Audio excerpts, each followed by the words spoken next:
This program is brought to you by the Philippine Charity Sweepstakes Office. Yan ang PCSO mapagkalinga. Magandang hapon po sa inyong lahat. Tunghayan natin sa namang edisyon ng programang Real Lives, Real People. Ito ang programang sumasalamin sa tunay na kwento ng buhay nating mga Pinoy. Mga kwentong magsisilbing inspirasyon sa ating mga Pilipinong nangangarap na maging maunlad at patagumpay sa ating buhay. Ako po si Jos Salcedo at tunghayan po natin ang ating mga feature for today's show, the great men and women in our program today.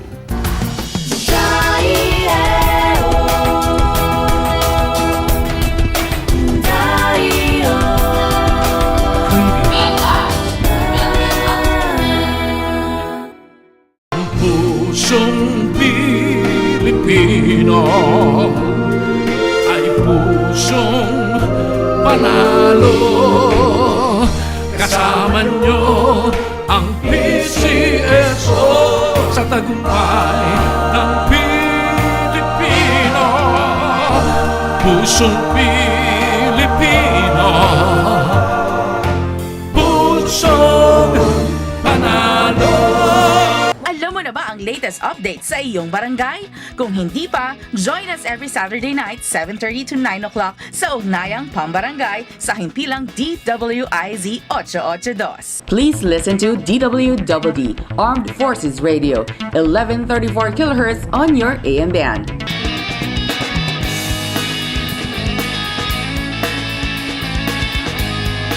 Sama-sama tayo kung saan tayo mga Pinoy ang bida. Buhay Pinoy, tuwing linggo dito sa Light TV 33. Pusong Pilipino ay pusong panalo. Kasama nyo ang PCSO sa tagumpay ng Pilipino. Pusong Pilipino, pusong panalo.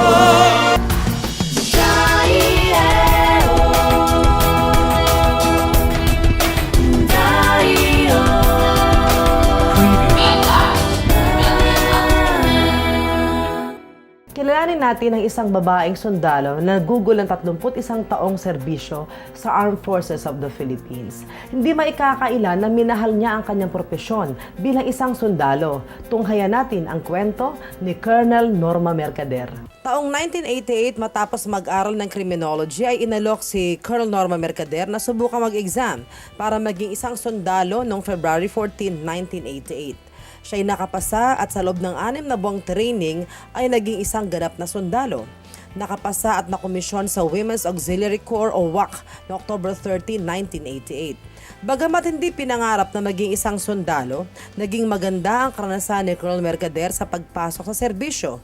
Maraming oportunidad ang naghihintay sa kanya tulad na makapunta sa ibang bansa ng libre dahil sa achievements nito bilang isang magaling, mahusay at mabuting sundalo. Dahil sa angking talino at pagsisikap, hindi niya akalaing siya ang magiging top-notcher sa klase noong training para ma-enlist sa Philippine Army. Nung umpisa ko pa lang sa trabaho, parang panata ko na kailangan papasok ako ng at least before 7 at uuwi ako ng after 7, which I have done. Na pwede pala yun. Nasa will mo lang kung talagang magsisipag ka. Kahit pa, kasi noon nasa subordinate lang ako. So kailangan ko talagang gawin yun na before 7 at saka after 7. Pero now, kahit ngayon na ako na yung, at least literally dito, ako yung boss. Pero ginagawa ko pa rin yun na before 7 pa rin yung pasok. And then after 7 ang uwi. Actually, hindi lang basta after 7. Aabot pa nga ng 12 or depende sa activities dito sa AFCOC. Dahil sa pagiging dedicated niya sa kanyang tungkulin, maraming beses siya nakapag-aral sa ibang bansa. Isa na rito ang Fort Jackson sa Indiana, on-the-job training sa USA at marami pang iba. Mula sa pagiging private, tumaas ang rango ni Colonel Mercader. Siya'y na-promote hanggang maging Master Sergeant, ang pinakamataas noong panahon na yon. Dahil dito, siya nagdesisyon na subukan na pumasok bilang isang officer sa Armed Forces of the Philippines. Siya ang nag-iisang babae sa class 33 ng Officers Preparatory Course. 53 sila sa klase. Ang unang assignment niya sa Fort Bonifacio ay bilang isang second lieutenant. Siya rin ay nadestino sa iba't ibang mga kampo at matapos ma-assign sa Philippine Military Academy mula ng 1996 hanggang 1999, siya rin ay naglingkod sa General Headquarters sa Camp Aguinaldo sa lungsod ng Quezon. Si Colonel Mercader ay naging bahagi ng 6 na Chief of Staff ng Armed Forces of the Philippines. Kung hindi ako kinuha para ma-assign dito sa office ng Chief of Staff, hindi ako marirelieve sana doon sa PMA. Kasi malaking trabaho din doon eh. Mahirap kasi halos para kang nagtitraining eh. Every time naman na marirelieve na yung Chief of Staff, nag-ready na ako niyan. May preferential assignment na ako kung saan ako dapat mapunta. But pag dumating na yung mga officers na kasama ng bagong Chief of Staff, sasabihin, ay sige, dito ka lang kasi kailangan ka pa namin, kailangan pa yung service mo para makapag-provide ka ng continuity ng office. Nagkaroon naman ako ng opportunity ng schooling abroad. So doon ako nag-advance yung last na kinuha ako na advanced course as an officer sa Fort Jackson. Pagbalik ko, ganda din yung naging experience ko doon sa school kasi sa klase, 5 kaming foreigner. Hindi naman kami kasi isinasali na yung foreigner doon sa class standing ng lahat. So, sa aming 5, ako yung nakakuha ng number 1 dun sa mga foreign students. So, binigyan ako nila ng diplomatic medal award para doon. Samantala, ang huling assignment ni Colonel Mercader ay ang pagiging General Manager ng AFP Commissioned Officers Club. Ito ay venue para sa mga special events, hindi lamang sa mga sundalo, kundi open na rin sa mga civilians at sa mga guests dito. Well, maraming hindi nakakaalam. Akala kasi nila yung AFCOC simple lang na facility.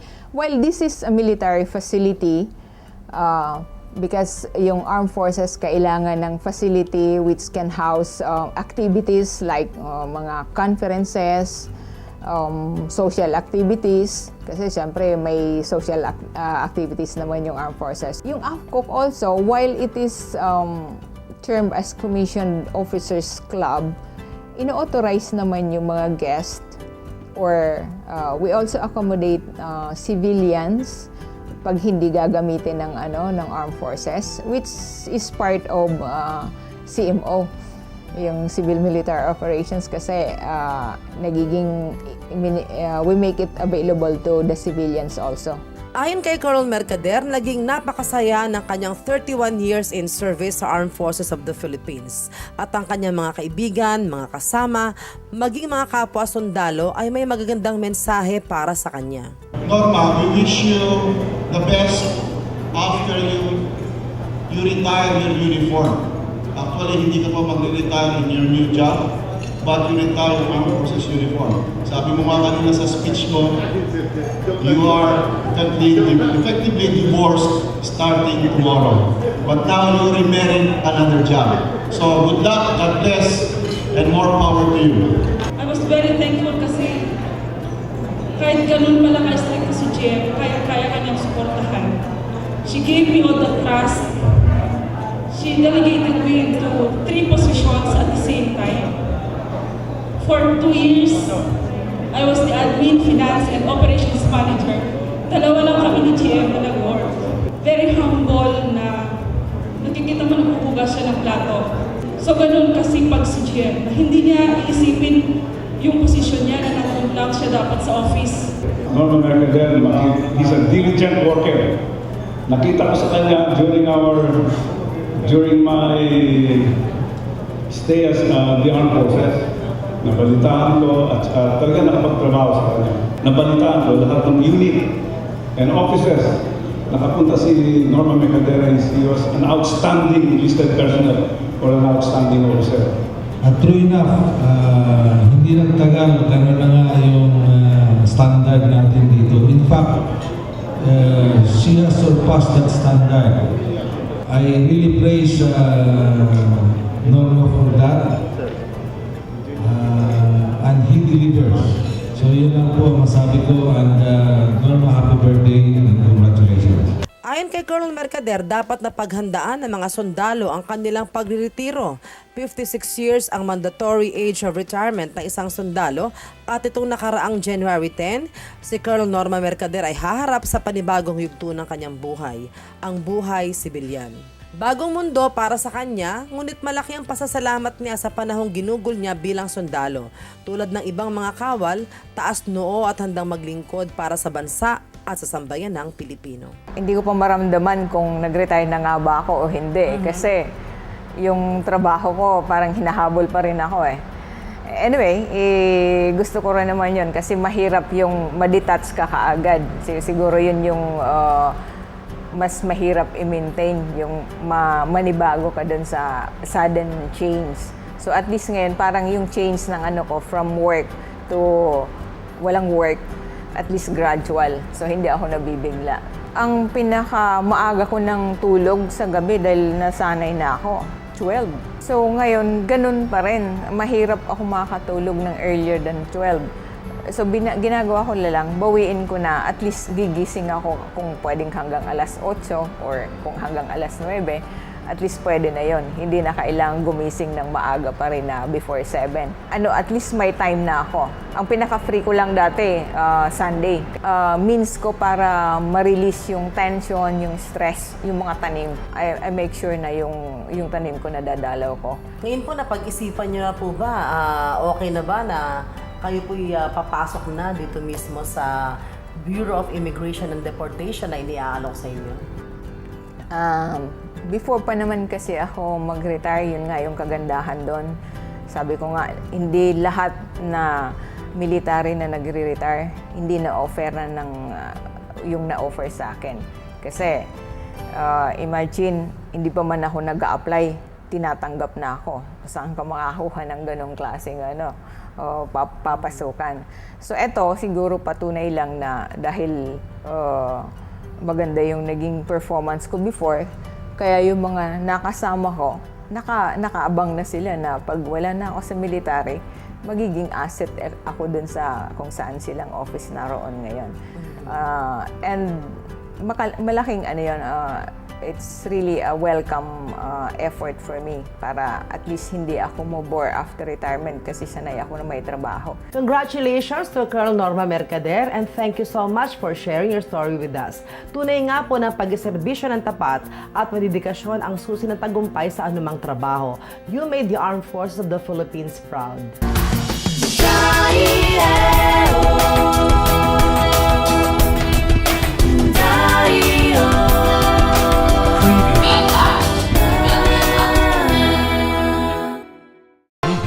Pusong Pilipino ay pusong panalo. Kasama nyo ang PCSO sa tagumpay ng Pilipino. Pusong Pilipino, pusong panalo. This program is brought to you by Sundance Direct Sales, magnegosyo at kumita. Kasama ang Sundance, produktong Pinoy para sa Pinoy. Please listen to DWWD, Armed Forces Radio, 1134 kHz on your AM band. Pusong Pilipino ay pusong panalo. Kasama nyo ang PCSO sa tagumpay ng Pilipino. Pusong Pilipino, pusong panalo.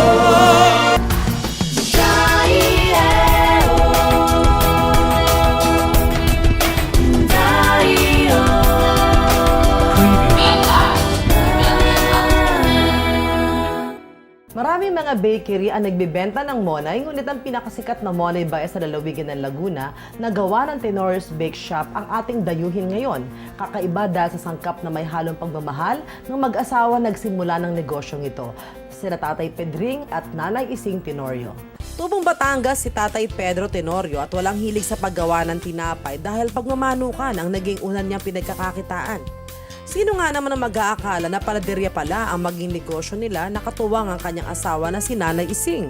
Abay siya talagang, siyempre lahat namin produkto, siya ang nakakaalam na magbenta. Ako tagagawa lang.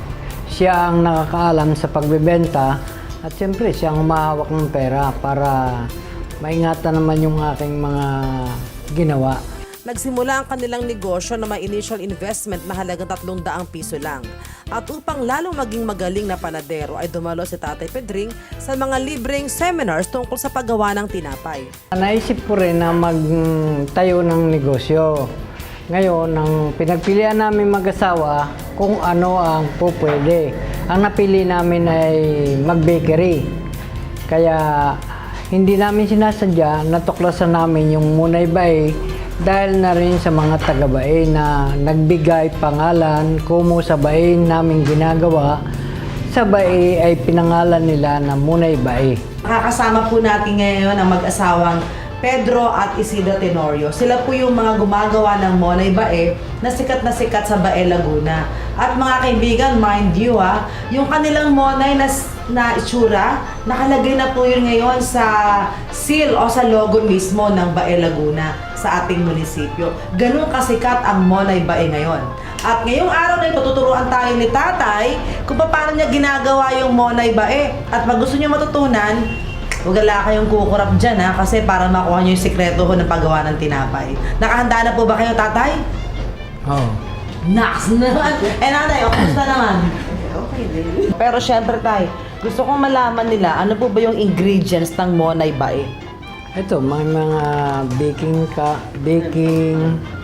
Ito ay yung pampalsa. Saka ito yung counting flavor. Ayan. Yan po yung vanilla. Oo, ito, ayan. Ito naman yung asukal. Yan ang magkakatuan. At ang Importante, itlog. importante. Magsimula na tayo magawa ng munay, ha? Maganda yung labas, texture. Siguro gagawin natin to mga 15 minutes mixing.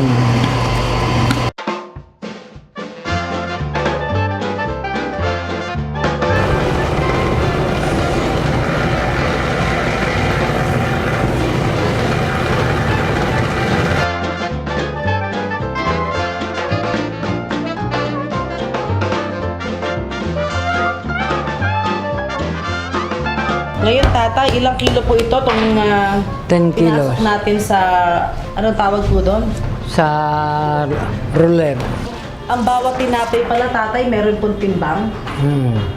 So, ang tinapay pala, maski na pag nakita mong malaki o maliit, hindi pala ikaw malulugi kasi yun ang timbang niya. Oh, yan timbang. Ang alsa lang ang nakakaiba. Paano pong ginagawa nyo yun ngayon, Tatay? Yan na po ay tawag dyan ay ano na. Monay na po yan. Munay na. Ang tawag sa nagkagay na nagpipigura. Nagpipigura. Ayun, figura. 3 oras, ganito magiging forma niya.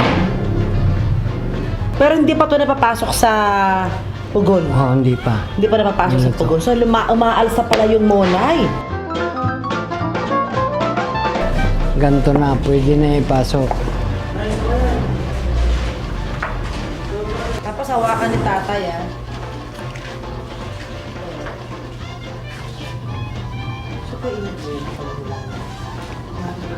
Ayan o, yan ay pinagmamalaki naming malaking munay. ito po. Oo. Ang init, grabe.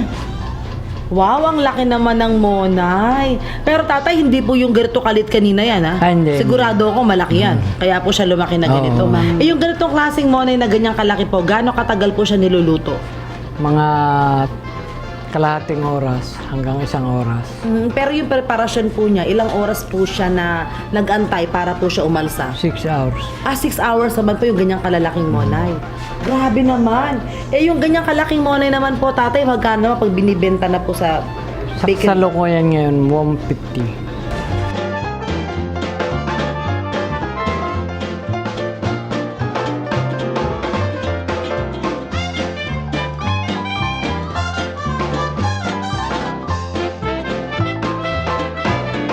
Agad si Tenta nang ilabas ng kanilang bakery na tinawag na New Life Bakery ang kanilang bersyon ng tinapay na Monay. Ito'y dinadayo ng mga karatig bayan sa Bae, Laguna at talagang ipinapadala sa ibang bansa dahil sa super sarap na lasa nito. Kasalukuyan ngayon ay 10 piso. Matagal ng 10 piso yun.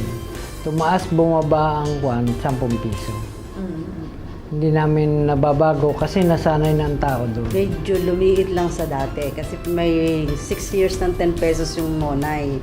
Sa halip na magtaas kami ng presyo, niliitan na lang namin ng konti. Pero yung ingredients, yun pa rin, walang nabago. There are a lot of bake shops offering Monay, but the Monay from Tenoris Bake Shop in Bae, Laguna stands out. Some may say, Monay lang yan, walang bago dyan. But Monay Bae is bigger than a regular Monay. Siksik na siksik at talaga namang walang hangin. A single piece of Monay can make you full already, but wanting for more. Tulad ng ibang negosyo, dumaan rin sa mga pagsubok ang kanilang negosyong ito. Sa kasikatan ng Monay Bae, mayroong gumaya at sinasabing ang naturang Monay na ibinibenta sa isang bakery sa Santa Cruz, Laguna, pero ito pala ay nadiskubring dating panadero ng mga Tenoryon at ginaya ang Monay nila. Pero hindi siya nagtagumpay. Kailangan talaga meron silang kooperasyon. At tulad namin, napagkasundo namin siyang bahala dito sa trabaho. Ako naman bahala doon sa sales. Kaya tsaka talagang kailangan may unawaan ng mag-asawa. At Kaunting pasensya.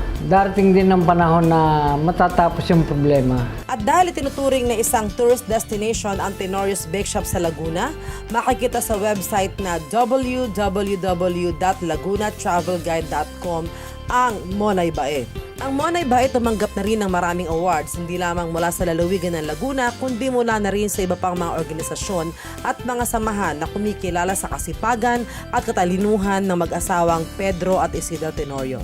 Kamakailan ay tinanggap rin ni Tatay Pedro ang Gawad Parangal sa natatanging Baenyos dahil sa kanyang kontribusyon sa larangan ng turismo sa bayan ng Bae. Nakatutuwa po naman na sa kabila ng aming kahirapan at pagiging hindi mataas yung pinag-aralan, ay nakatanggap ako ng ganitong award. Pinagmamalaki ko ito. Para naman sa pamilya Tenorio, lubos ang kanilang kagalakan dahil naitaguyod nila ang edukasyon ng kanilang mga anak dahil sa negosyong Monay Bae. yung panganay namin, kasalukuyang nasa ibang bansa, tsaka yung sumunod. Yung panganay, nakatapos naman siya ng doktor. Yung pangalawa naman, propesora. Graduate sila ng UP. Pero yung pamilya nila, kasama na nila sa ibang bansa. Sa kasalukuyan, ang kasama namin dito, yung aming dalaga, na pangatlo, na siya naman namin kasama sa tindahan. Yung bunso namin na nurse, yun ang aming kasama. Saka yung aming may palaki kami na lalaki, yung kasama nila. Okay. Ayon sa mag-asawa, ang mapagtapos sa pag-aaral ng kanilang mga anak ang itinuturing nilang tagumpay bilang mga magulang. At dahil sa mga ito, pinaninindigan ni Tatay Pedro ang kanyang naging ambag sa lipunan ay hindi na rin mabubura katulad ng kanyang ginawang Monay Bae. Ang lahat ng ito ay bunga ng dedikasyon, pagsisikap at patuloy na pagtitiyaga sa buhay. Maging matyaga lamang sila at ang number 1 ay masinop para yung kanilang kinikitang konti-konti ay mapangalagaan nila. At darating ang panahon na makikita nilang malaki na yung maliit. Yung mga nais na mga naglilihid dyan sa Monay at gustong makatikim, pag napagawi kayo, pasyal kayo rito at matikman ninyo ang Monay Bae. Kaya kung kayo ipapasyal sa lalawigan ng Laguna mula sa South Luzon Expressway, ay madadaanan ninyo ang Tenoris Bake Shop sa Rizal Avenue. Kinakailangan huminto kayo at tikman ang dinadayong Monay Bae. Kay Tatay Pedring, Nanay Ising, kay Oji, Tintin at kay Neil, at sa lahat ng kanilang mga masisipag na mga panadero at mga tindera, maraming salamat sa inyong kwento para naman sa araw na ito.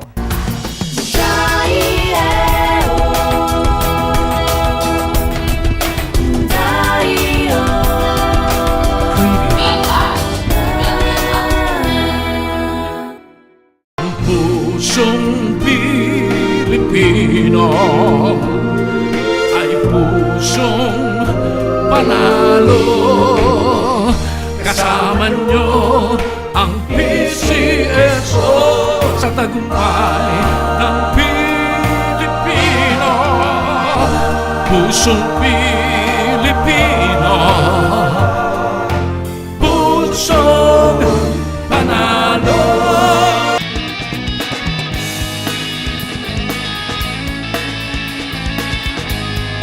Sama-sama tayo kung saan tayo mga Pinoy ang bida. Buhay Pinoy, tuwing linggo dito sa Light TV 33. Avail of their services now. Visit Premier Car Wash and get a Premier Wash Card on your first visit and avail discounts on your next service. Your complete satisfaction is absolutely guaranteed. At Premier Car Wash, we take pride in your ride.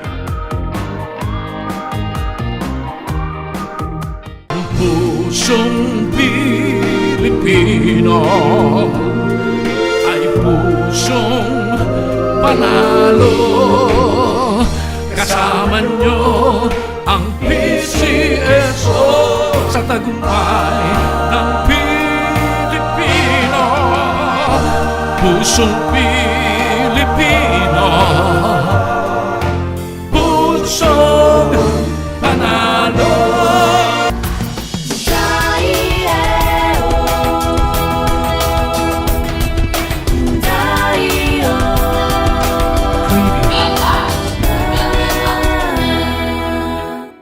This program is brought to you by the Philippine Charity Sweepstakes Office. Yan ang PCSO Mapagkalinga. Maraming salamat po sa inyong panonood sa hapong ito sa ating programang Real Lives, Real People. Ako po ang lingkod na si Jos Salcedo. Till next Saturday, see you again.